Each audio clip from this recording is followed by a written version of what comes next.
Good day, and from our Alternative Alley segment, stay tuned for a guitar tutorial on Three Doors Down, Kryptonite. We shall be right back. Play like a pro at String Sound Studios. Hey!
Good day, Mike Violette here. Let's see, we got I love Kryptonite. Hey, Ray, what's going on? Ray's here again. Who else is there?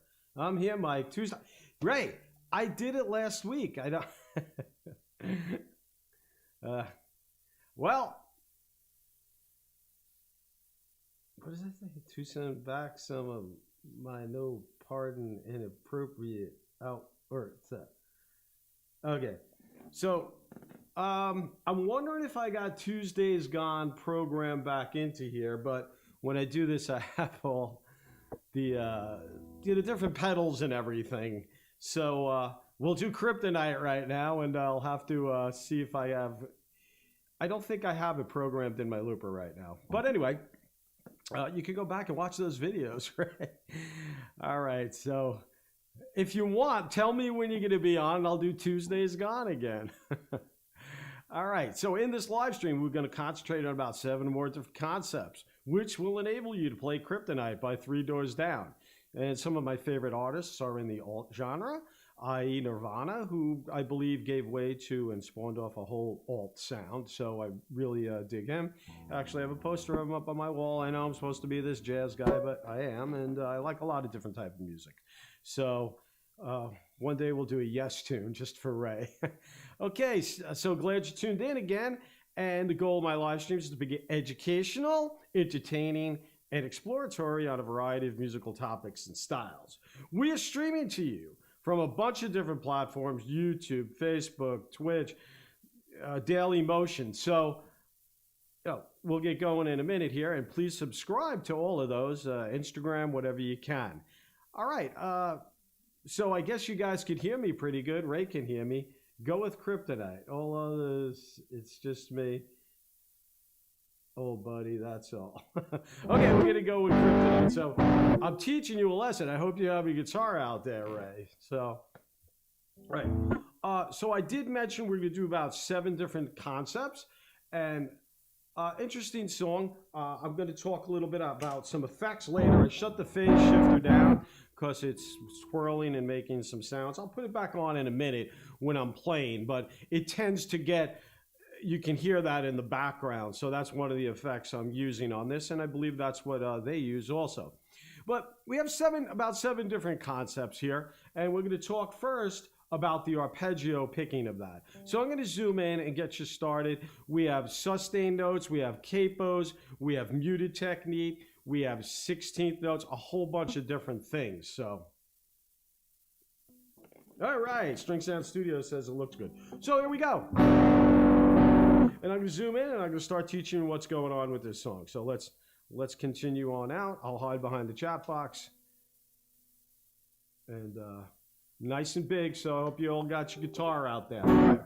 Well, let's just take this first of all, before we do any kind of strumming on the arpeggio picking, okay, and I'm going to show you how this is picked. Let's just go through some of these chords here, okay?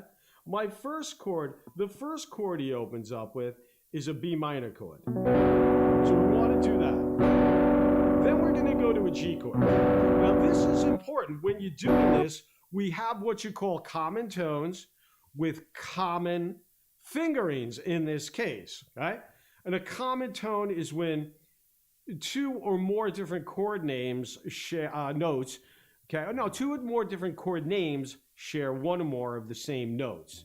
So we have this. Now, what I'm doing, and this happens to have a common fingering. When I go to the G chord, I just want you to do this. Okay? So if you take a look and watch the angle here, you got to kind of angle it a little bit, right? But this is a B note. So I'm hanging on to that. It's not like I'm taking my whole hand off and reforming the chord, right? So we have this, B minor. If you take a look at what I have here, I have 1, 3, 4, then 2.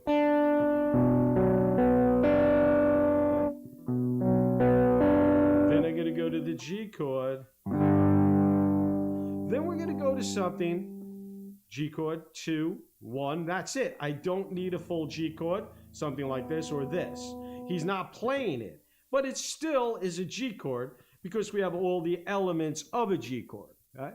And then we're going to go to something we call an A sus2. There's a couple different variations of that. We also have an A7 sus or 9 or sus2. Sound, which is used a lot in rock and alternative music, again, other music as well. If you take a look, I'm just going 1, 2. If you know an A chord, like a simple, basic A chord like this, just get rid of that third finger, and it opens up the B string. This is the second string. Okay? So that's what we have here. Chords are like this. Then we go to the G. Then we go to the A sus2. Well, let me show you the introduction on that. There's the way you want to pick this, and that's where our arpeggio picking comes in. And remember what an arpeggio, it's an arpeggiation where playing notes kind of individual. Okay. Well, now this is interesting on the B minor chord because I did mention we're sustaining notes and we're getting this sound, this crunching sound. It's almost out of tune. It is out of tune, right? Well, it's not out of tune. It's just dissonant, okay? I have an F sharp against the G. However, that's going to dissipate that dissonance. Your ear will hear it slightly because he's going to resolve that. And that's what music's about, tension and resolution, okay? Consonants, pleasant sounds. Dissonance, unpleasant sounds, they kind of go back and forth between each other. Well, this is interesting what he does, right? He plays the B minor chord. Let me do it slow. Now, I just got back to the F sharp. Plays the open G. Ringing against that kind of B minor chord. So let's listen to that again. You go 5, 4, 3, 2, 3, 4, kind of get rid of the chord there. It's in the air, then I play the open G. And I just hang on to this note, right? So you get that sound briefly. Then we're going to go to the G chord. The way this is strummed and picked in the arpeggio picking, it's on adjacent strings, right? And of course, I don't want you to play like this. I just think it's more beneficial when you're watching and trying to learn something instead of looking all the way down on the body of the guitar where I'm actually picking, right? So it's hard to play like this, so I would suggest trying to play like this, but for purposes of illustration. So here we go. Here's my B minor chord. Okay?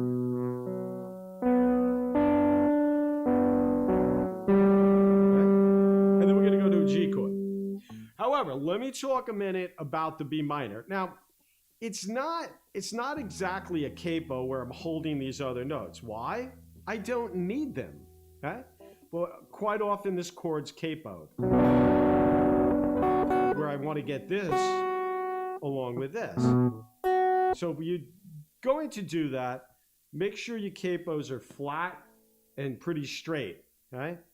And this will be out. So if you're going to do a capo chord, see how I'm very parallel to the fret? You see that? Okay. And it's flat and it's straight. This is up a little bit. Let me go this way. Let me go this way a minute, okay? So if you take a look, my finger is actually up a little bit like this. This part of my hand is higher. It's not actually straight like this. So that's important in a capo. Get that up. This is flat. This is straight. Capos can take a while because, as we know, we build calluses on our fingertips, but we also have to build calluses here. So sometimes you're practicing your capos and you're practicing, and oh my God, they're clicking and they're thuddy, you know, like this. So it's just a matter of getting the skin tight here too. So keep practicing them. One of the better ways to practice capos, since we're on it, is just take one finger, we'll take the first finger and practice full capos or half capos. Okay? And run them up and down the neck like this. Then start full capos. Then you can combine the other notes. Now, with that said, you can capo this if you're used to it. However, you don't really need to because he's not playing this first string. Okay, there's my G. Anticipating the G chord. Now, what's he do? He goes to a G chord. Remember, we're going to go to the G. So I'm going to hold on to this B one more time.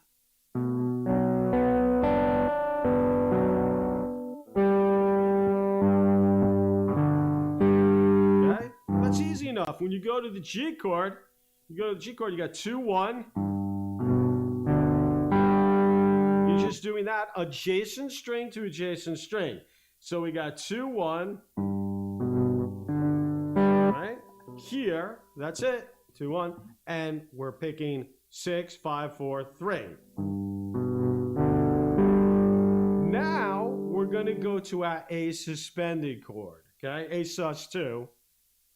Remember, it's just this. Think of an A chord if you know that. I'm getting rid of this finger. So there's my A sus2 chord. Let me angle a little bit, just like that. You show the G chord, right? Like that. A sus2, like this. And you're going to arpeggio pick. So that's inside. I have 5, 4, 3, 2.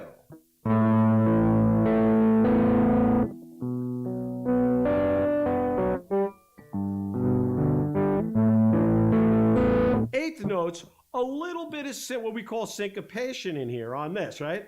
It's 1, 1, 2.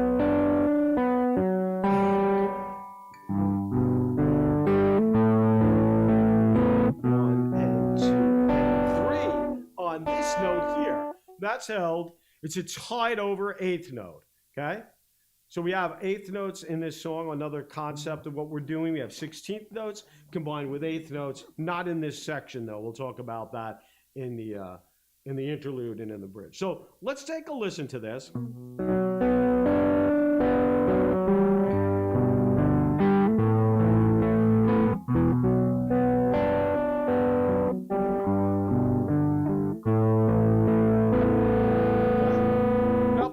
The phase shifter, and so you can listen to it.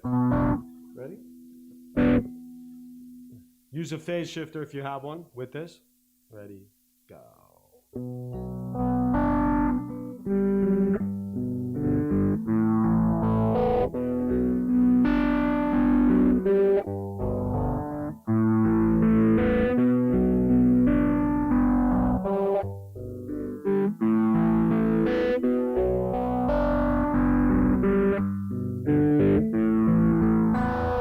Couple things on that.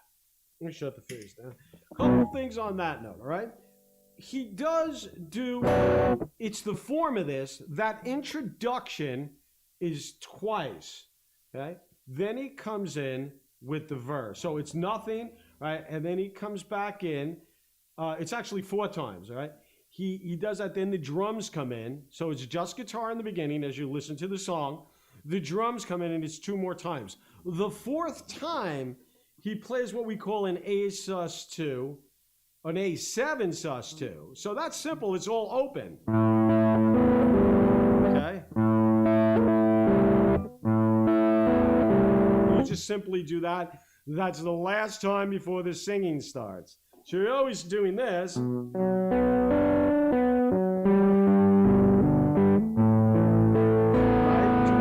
Times. The last time he does this.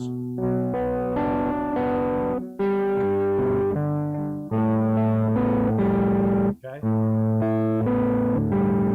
think that's the sequence of notes. Yeah, it is. Goes to the E. Then A. Then he starts the verse, plays the same thing I just did 3 times. The last time he plays the open sus. Okay? Now, I'm going to play that. Now, you know what? I'm going to go right into the interlude. And then we'll go back before the chorus because you have an introduction. You have a verse, right? Your verse when he's singing, that's 4 times. Then you have an interlude, which is the same chords, but he does an arpeggio pick them. He strums them, and they're kind of, they're a little bit syncopated. I think when you do the interlude, the best thing to do is you hear the drum beat on 1. He's coming in on the upbeat of 1. So it's 1.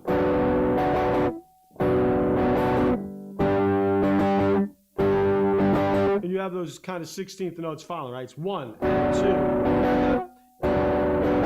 So it's on 1 and on 3, you do a quick rest. Let's do it slow. Ready? 3, 4, 1.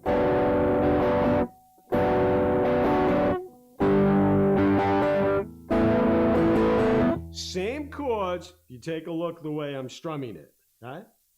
Of course, the B minor is twice. It's 1 bar, but it's twice because it's 1 full bar. And the G and the A sus2. So it's coming in on 1 and 3. I like that. Syncopation. Syncopation is kind of accenting, well, it is. It's accenting the irregular beats. Okay, or the off beats, or the normally occurring weaker beats.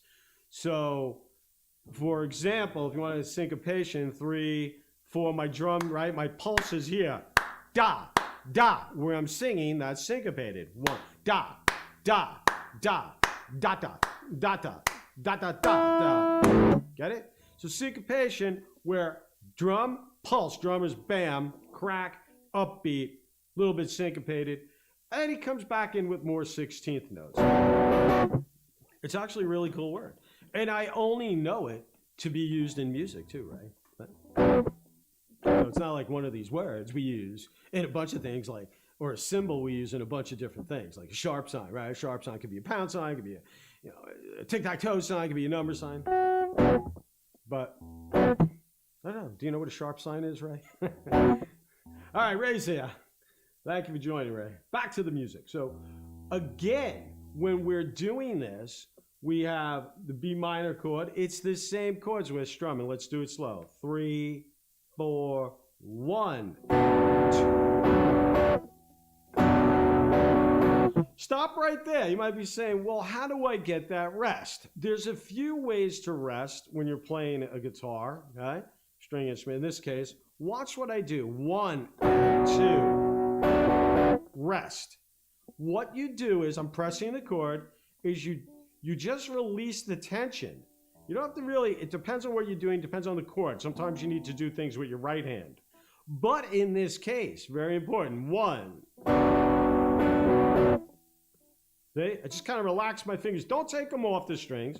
Relax your fingers, okay?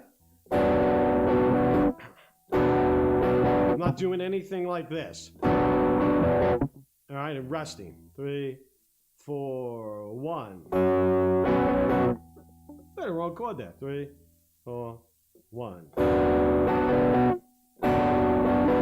G. All right, to the A. A little bit different here. I'll play the G. How are we going to rest on that? 1.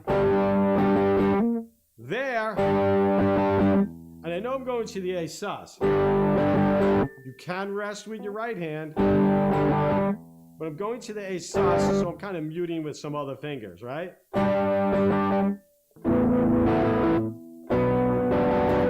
So you have to figure out what's working for you. When it's quick, it's tough to do with the right hand, right? So you have to do combinations of both many times. You figure that out. I'm showing you a couple different ways. For example, you do G chord, rest, right? A.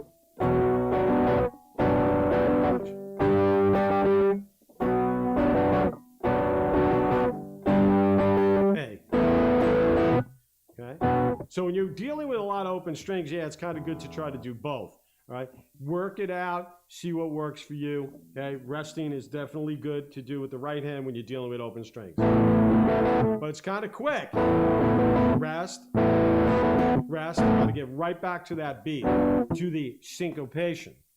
All right, so we covered the introduction, we covered the verse. Now, again, the introduction and the verse chords are all the same, kind of same form. You play that A sus. Before the verse starts, you play that open with the appropriate picking.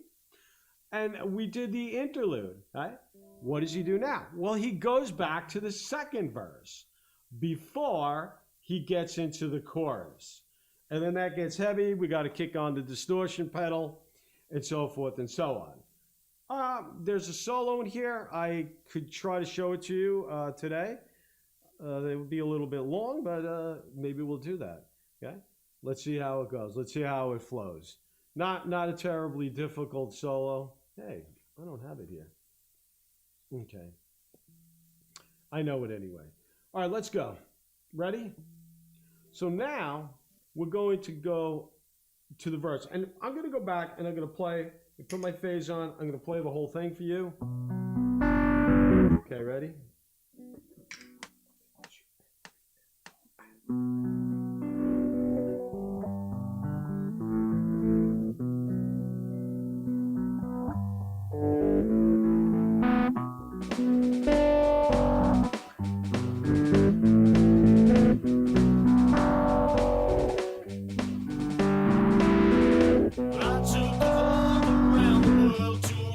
Troubled mind. I left my body laying somewhere in the sands of time. And I watched the world float to the dark side of the moon.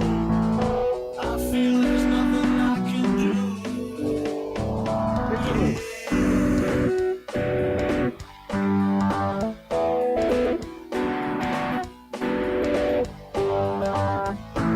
Verse. I watched the world float to the dark side of the moon. Let's stop that there. So he goes back to the verse. See that? So there's your form. Form, of course, part of music, one of the main categories of music there. Right? And we want those B minor, G second verse is the same to the A7. Right? Now what does he do? After that, he goes into the chorus. So I'm going to try to pick my guitar up here. I'm going to show you these chords before I play it as is. What we want to do is we want to go to this chord here. I'm going to keep it all on the 6th, 5, and 4th string. You can zoom out just a little bit. It's a very uncomfortable way I'm doing this, so you can see it a little better. Okay, so I'm going to 7th position. Now this is not a minor chord. It's not even a major chord, I guess. It's a B5 chord, meaning it has the root and the 5th, and we have another B here. All right, so it could be either, depending on what else is going on in the music. I think, I don't know, people refer to these as power chords. I don't know what a power chord is. A chord is a chord, but it's just a root and 5th with an octave above here. So the way you're going to play that, similarly to the inside, remember this is inside, okay? When I'm playing on the 5th string, let's say I put my root here or a note here, and I'm playing the chord here, I'm playing all inside notes. These chords I'm going to play on the outside, meaning the 6th string. Inside 5th string, outside 6th string, because it's your 2 outside notes are your 6th and your 1st, okay? They're the outer notes of, if you have a 6th string guitar. What we're going to do here is we're going to go to this chord. I just want you to strum that. Oops, sorry, it goes to a G. So we start out in 7th position. Remember when you're counting, they'll go, oh, 1, 2, 3, 4, 5, 6, 7. The dots are there not just for decoration, they're there to help you.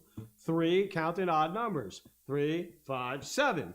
If you have an even number, fret you need to go to, well, there's 3, there's 4. So instead of 1, 2, 3, 4, let's go 3. Where's 6? Oh, here. Okay? So we're going to the 7th position. We're going to do this 1. We do this 3. See that? 1, 3, 4. Can we see all that there? All right, and I'm not capoing. I don't need to. I'm just going like this. Get those fingers as close to the frets as you can. So let's just slowly strum this. And then we're going to go back to a G, to an A. Okay. Then we go to a B, G, okay, A.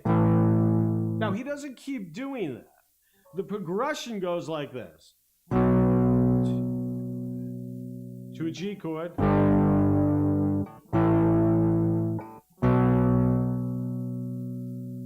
Now, E. You're just going to do this. You're going to go to 2nd position, play the E chord. You're going to open. And here, I guess you could do that too. It wouldn't hurt. And I think he just does this. Open E. And the 5th string, we just have a root and 5th, what we call a root and 5th. Then we're going to go back to an F sharp here. All right, root and 5th chord. So the B is always a full bar, and the other chords are split bars. Okay? Now I'll play the exact chorus in a moment. So we have B,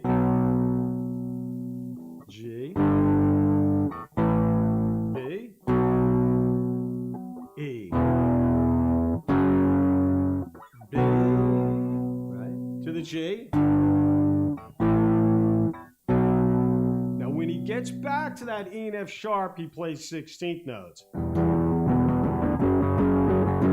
But I didn't really discuss the rhythm yet, and we're going to do that now. Okay, let me kick in the distortion pedal. I'll put the phase back on. So you want to get this kind of rhythm, like I'm clicking here, I have this. So big B chord, 1, and I'm clicking on these 16th, so it's like an 8th, 16th. Okay? Da da da da da da da da. Then the 4th beat, kind of longer value tone, right? So you have this. Then he keeps that same rhythm, in my view, keeps that same rhythm through most of the chorus, except for the last 2 chords. So let me play that slow for you. I'll pick here.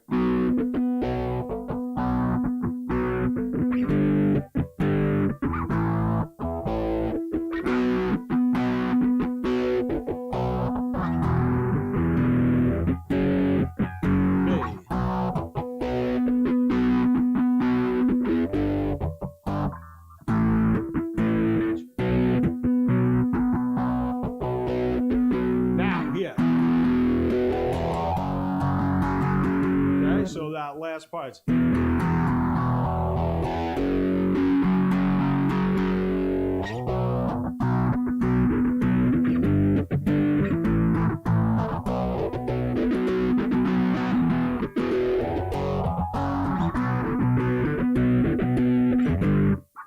sorry, straight. Back to the interlude. We're starting of the verse. So it's a really good song. There's not a lot to it. You learn, the verse parts, the interlude, and the chorus, and you have most of the song. Okay. Let me play it from the beginning with everything on, so you can hear. I think I might want to go through most of the song right now, because we know all the parts. Just if you have, when you're doing this. Remember remember, when you're playing chords and you're moving around the fretboard, right? You could slide it. However, be aware, all right? You have to lift your fingers up. If the music changes, sliding, I'm going to show you two ways, okay? Sliding. I'm going to play this. Now, when I'm going to the other chord, you lift your fingers up, you guide and clamp down again. All right? So you have this. Lift up. Don't care about the squeaks, okay? I mean, you could get some squeaks. Now, it's different if you need a slide. You have to have still have pressure while you're moving. Okay? Don't over grip when you're sliding, or else your hands are going to get all out of shape. One of the things I do with my students right from the beginning lessons, we do vertical studies where you're playing exercise like one. However, I do horizontal studies, meaning if I do this, I'll just have maybe the second lesson, okay? Here. Moving around with one finger. Do that on all strings with all fingers. Then take a third finger, okay? Then what we start doing all kinds of weird intervals, right? I'll have them do 1 and 2. That doesn't sound good. It's the design of, I gotta move here. On all strings, 1 and 2. So forth and so on. I have all these combinations. What does that do? Well, when you go to play a chord, okay, your hands, what happens when people say, press the play a chord? Let's just do a jazzy chord here, right? And they move that chord up and down the neck. This is up, right? We're going to up the neck. And their hands get all out of shape. Because this trains them, I have to release the tension and move. And it also trains them to do the appropriate tension when you're sliding. Don't overpress. Okay? Sometimes I tell them to do this. Take your thumb, put it out here. Get the weight off. The minute you put your thumb there, you got more pressure, right? Slide. So you have to get used to doing all these things. If you're a novice, intermediate stage on this tune, hopefully some of these tips are helping you out. I think they will. You could be saying, I can't move to these chords well. All right. So I said I was going to play it. I'm not lying either. So, oops. I'm going to start it from the beginning. And I'll try to play the whole thing. I'm going to play the solo. I need a pick.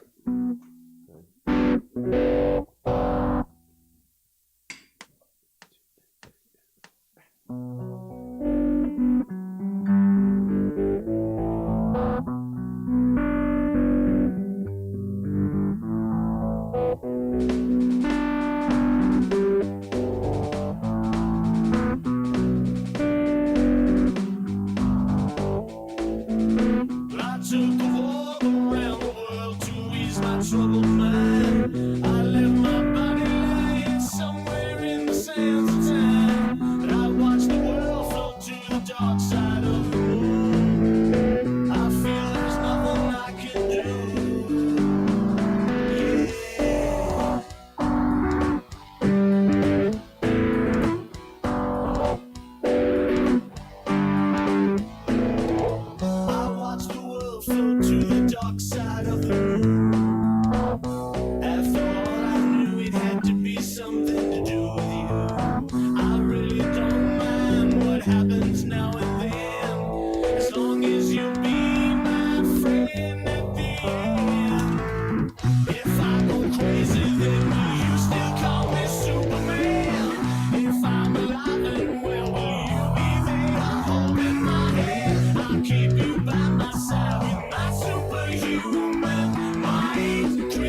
you have it.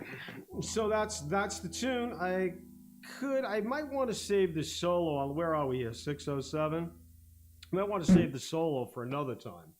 I want to point something out. After the solo, yeah, this would be a good solo. These things get too long, okay? This would be a good solo to do short solo with. I want to point something out. After the solo, he changes the chords a bit, okay? And not so much the chords, he changes the progression. Not hard. You have a B. It sounds like he ends it on just a B5 chord. So he's not playing the full minor yet. 2, 3, 4. Goes to the A sus2 first, then the G. Now B minor. A, sus2, G. Okay? And he keeps the AG going rather than on the last verse, rather than going G, A. Right?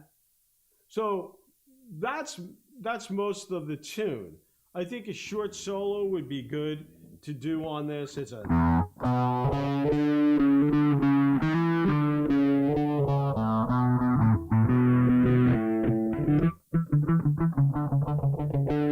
So you could get, I was thinking of doing it here, but there's a lot going on in that solo. It's not long, but then we have muted technique and all kinds of things. So what did we talk about? Let's recap. We talked about arpeggio picking. We talked about sustaining notes, okay, and dissonance against consonants. We talked about capos.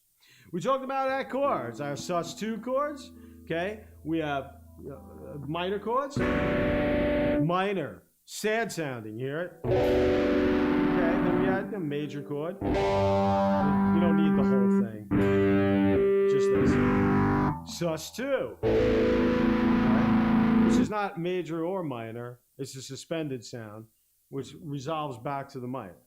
We talked about 16th notes combined with 8th notes, okay, in the chorus and in the interludes, okay? So, and then effects. All right, so I briefly discussed effects. One of the things we're using is we're using a phase shifter, okay? I have a MXR Mini Phase 95, which gives me two variations of phase shifting, kind of an older type phase shifting and a newer type. Right now I'm on the, I don't know which one I'm on. There's a 95 and a 96. I'm on blue. I forget these models here. I'm on blue, which is kind of more that older sound, it sounds like to me. It's a little more, it's not as tight as a signal. The red one's a little bit tighter. And I don't have it that fast. So here's phase, and I can turn it up a minute and you'll hear it phase more, right? You turn the phase up, and of course you get a more fluctuating sound. And here's the red, if you want to know. Okay, here's the red. So that's a little bit slower. And of course you can adjust where you want phase. If I do this, it's really gonna, watch this here. See that? I'll switch back to blue at that level. The phase shifter, I mean, that's appropriate for some tunes. I don't like using it there. I actually like, this is the older one, the blue. Yeah, it reminds me of that. One of my favorite tunes, Call Me Rap.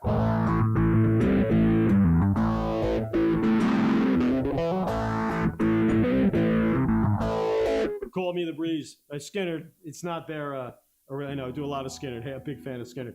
But it's not their original. It's J.J. Cowell's original, but I love the way they did it.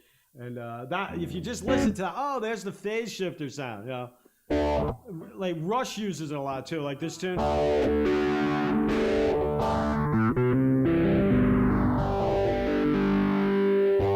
Oh, what is it?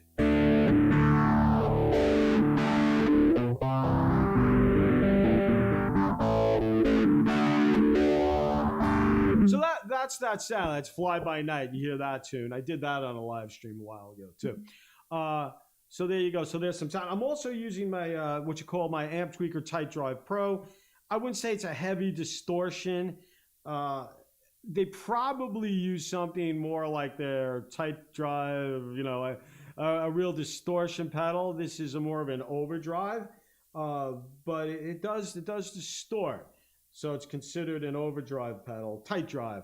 Great stuff. I love Amp Tweaker stuff. Okay, I have that. I have a pressurizer, MXR. I have a whole bunch of different pedals. And it's interesting doing these tunes because you've got to figure out, well, what's the guy using there? Whoever, the girl. What are they using? And you listen to it. You say, oh, it sounds like this pedal. I don't want to run out and get a new pedal every time I do a new song, but we try to improvise and mix things as much. All right. And of course, those are my effects. I'm only using 2 effects. And we have the alternative tune. I will do a solo on this. This is a good one for a solo another time. I'd like to thank you all for joining, especially Ray, my good friend Ray. Hey, Ray, you coming out here? You still there? You coming out here? I heard you coming out here. Ray, a party, another party. All right, if you're not there, whatever. But thanks for joining, everyone, and I shall see you, right?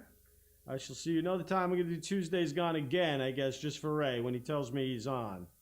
All right, and remember, people, to check out all our videos, my instructional videos, at stringsoundstudios.com.